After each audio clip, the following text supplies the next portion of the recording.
हाँ, हम लोग आज बहस करेंगे। आज का विषय है धान की खेती, कल्टीवेशन ऑफ पैडी।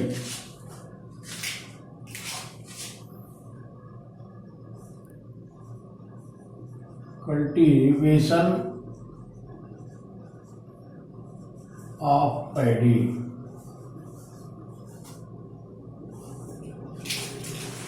भारत में धान की खेती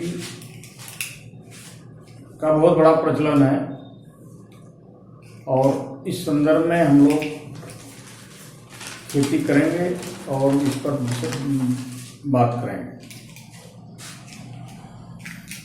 धान की खेती के लिए धान को या पैडी को,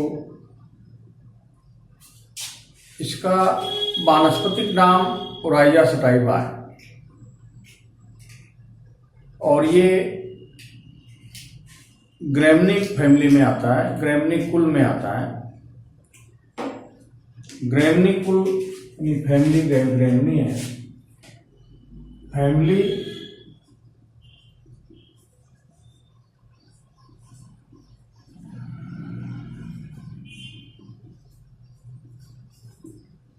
ग्रैमनी और बोटेनिकल नेम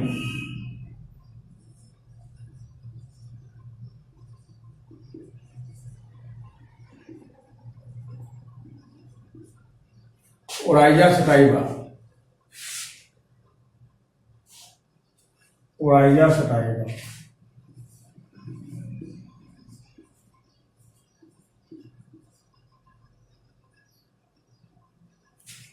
सटाइवा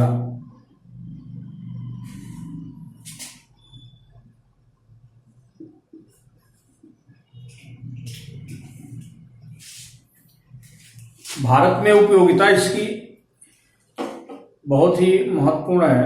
महत्व और एवं उपयोग, importance and utility.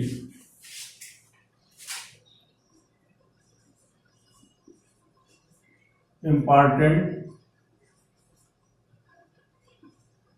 And utility.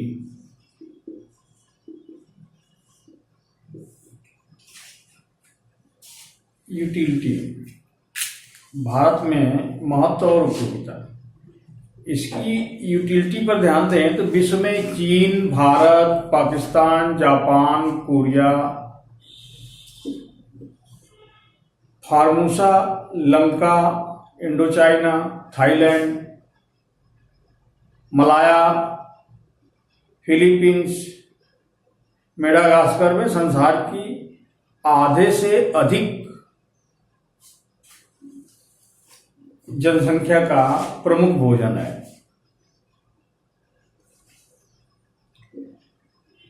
धान की संसार में 90% उपज व उपयोगिता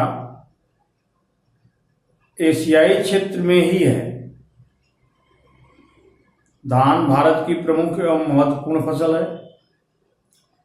भारत के कुल क्षेत्रफल के लगभग 1/3 भाग पर धान की खेती की जाती है। विश्व में उगाई जाने वाली विभिन्न फसलों में क्षेत्रफल की दृष्टि से चावल का ही प्रथम स्थान है। चावल का उपयोग विभिन्न उद्योग में भी किया जाता है क्योंकि चावल में स्टार्च अधिक मात्रा में पाया जाता है, तो इसकी उपयोगिता विभिन्न क्षेत्र में आया है। जैसे विशेष रूप से कपड़ा उद्योग में इसका प्रयोग किया जाता है। चावल को हरे पौधे के रूप में होने के कारण चारा के रूप में भी प्रयोग किया जाता है।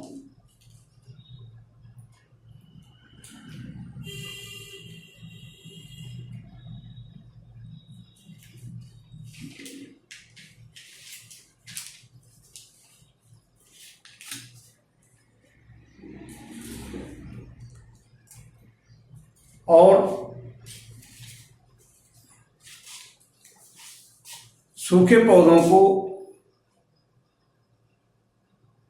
जानवर के नीचे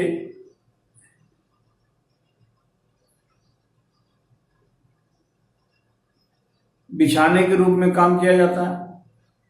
इसे कांच का सामान एक स्थान से दूसरे स्थान पर ट्रांसफर करने, स्थानांतरित करने और भेजने के समय भी पैकिंग के लिए प्रयोग में किया जाता है। उत्पत्ति इसकी बहुत ही बड़ा विषय है। उत्पत्ति और इसका इतिहास पर अगर हम ध्यान दें धान के लिए, तो भारत में धान की खेती का प्रारंभ लगभग 3000 वर्ष में ईसा पूर्व में हुआ था, ऐसा बताया जाता है। पार्थसारथी 1960 के आधार पर, घोष, चौधरी और साथियों 1960 के अनुसार संसार का प्राचीनतम जला हुआ चावल उत्तर प्रदेश में हस्तिनापुर नगर की खुदाई में पाया गया है। धान का वर्णन हिंदू धर्म और आयुर्वेद के पुरातन ग्रंथों में भी पाया जाता है। इसके अतिरिक्त वैदिक धार्मिक कृत्यों में चावल के दानों, अक्षत का प्रयोग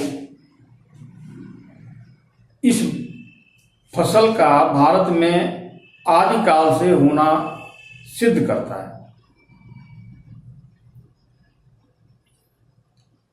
ऐसा भी समझा जाता है कि दजला व फरात की घाटियों में तथा ग्रीन देश में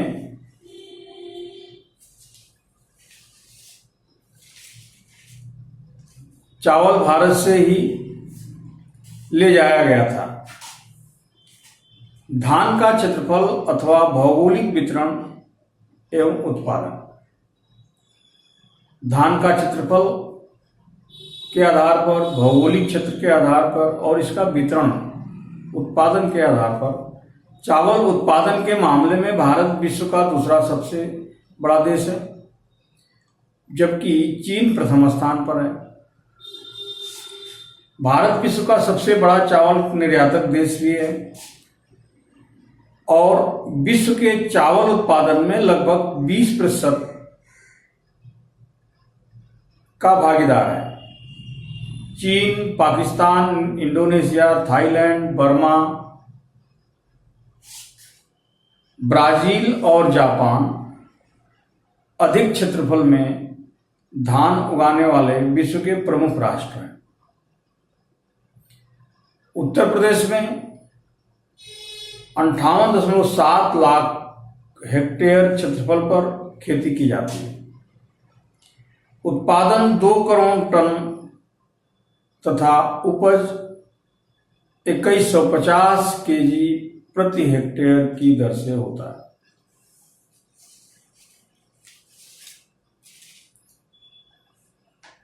अब धान की खेती कैसी जलवायु में होनी चाहिए और इसके लिए कैसा तापक्रम होना चाहिए, वर्षा कैसी होनी चाहिए, ये सब चीज पर विचार करना है और समझना आपको। धान कहते हैं धान, पान और केला, ये सब पानी के चेला है। धान की खेती के लिए पानी बहुत ही महत्वपूर्ण है और पानी को जानने के लिए, पानी को बिना पानी का पौधों का विकास होना असंभव है। तो धान की खेती समुद्र तल से नीचे क्षेत्रों से लेकर के 2500 मीटर तक की ऊंचाई तक भी की जाती है, लेकिन केरल में कुछ स्थानों पर समुद्र तल से भी नीचे धान सफलतापूर्वक उगाया जा सकता है और उगाया जाता है। धान की अच्छी वृद्धि के लिए उच्च तापक्रम, उच्च आर्द्रता और अधिक वर्षा की आवश्यकता होती है। जिन प्रदेशों में वार्षिक वर्षा 140 सेंटीमीटर से अधिक होती है, उन स्थानों पर धान की फसल वर्षा के आधार पर ही की जा सकती है। मतलब जहाँ पे 140 सेंटीमीटर से अधिक वर्षा हो रही है उन क्षेत्रों में बिना सिंचाई के साधन का धान की अच्छी खेती की जा सकती है। जिन क्षेत्रों में 100 सेंटीमीटर से अधिक या आसपास वर्षा हो रही हो वहां पे सिंचाई का साधन अति आवश्यक है।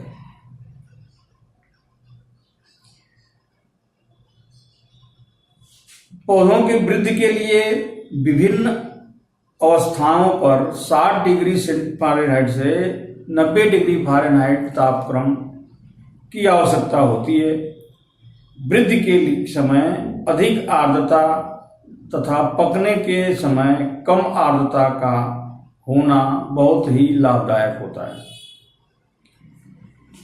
धान की खेती हर क्षेत्रों में की जाती है, हर जगह की जाती है, लेकिन मुख्य रूप से टेम्परेचर या तापमान इसका 60 डिग्री फ़ारेनहाइट से 90 डिग्री फ़ारेनहाइट के आसपास होना चाहिए। इसको वृद्धि विकास के लिए आर्द्रता अधिक होनी चाहिए। पकते समय धान के पकने के समय में आर्द्रता कम होने पर बहुत ही ज़्यादा लाभदायक होता है। अब सॉइल की बात करें हम लोग तो सॉइल मृदा यानी किस प्रकार की मृदा में किस प्रकार की मिट्टी में धान अच्छी तरह से उपजाऊ बन सकता है, अच्छी तरह से किसानों के लिए लाभदायक हो सकता है। इसके लिए धान की खेती भारी दोमट भूमि में अच्छी तरह से उगाया जा सकता है। और ये जो है भारी दोमट भूमि जो है जिनका सिद्ध हुआ है कि अधिक उत्पादन इस मिट्टी में होता है। जिनका जल निकास अच्छा हो सर्वोत्तम सिद्ध हुई है। चिकनी, कंकरीली, एलुवियल, क्षारी या हल्की दोमट भूमियों में भी सफलतापूर्वक उगाया जा सकता है। जिन भूमियों में जल धारण करने की क्षमता कम होती है अथवा जीवांश पदार्थ की कमी होती है उनमें धान की अच्छी उपज नहीं होती है। अब बात आ गई जीवाश्म की, माइक्रोबीज की। तो आप जानते हैं माइक्रोबीज जिन खेतों में अधिक होता है उस खेत की उत्पादकता उपजाऊपन अधिक होता है।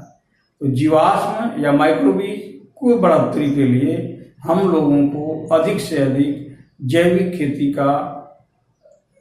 खेती के लिए या जैविक खेती का फार्मूला अपनाना चाहिए। जैविक खेती के लिए जैविक खाद का अधिक से अधिक प्रयोग करना चाहिए, जिसके कारण से माइक्रोबीज या जीवाश्म की उपलब्धता खेत में बनी रहे। हम सब जानते हैं कि जैविक खेती से ही माइक्रोबीज का विकास होता है और माइक्रोबीज के कारण ही विभिन्न प्रकार के वेस्ट मटेरियल या मृदा की संरचना में बदलाव होता है।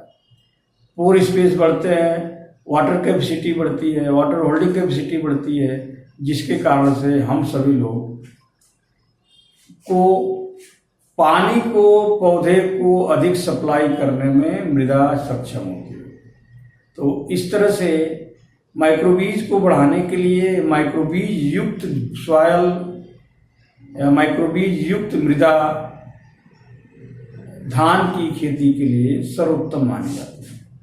धान की खेती हल्की अम्लीय मृदा में से लेकर के क्षारीय मृदा पर भी की जा सकती है।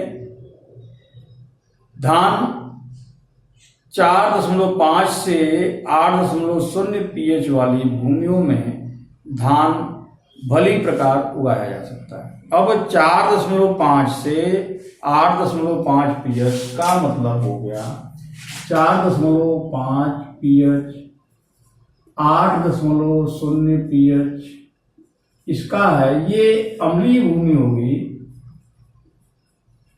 अम्लीय है और ये लवणीय भी होगी। आप समझ सकते हैं अम्लीय और लवणीय दोनों भूमियों में धान की फसल बहुत अच्छी तरह से उगाई जा सकती है। इसलिए धान की खेती को करना समझदारी है और समझदारी के हिसाब से करना चाहिए। अब अगला जो वीडियो हम बनाएंगे वो धान की उन्नतशील जातियों के गुण के आधार पर। तब तक के लिए हम इसी पर समाप्त करते हैं।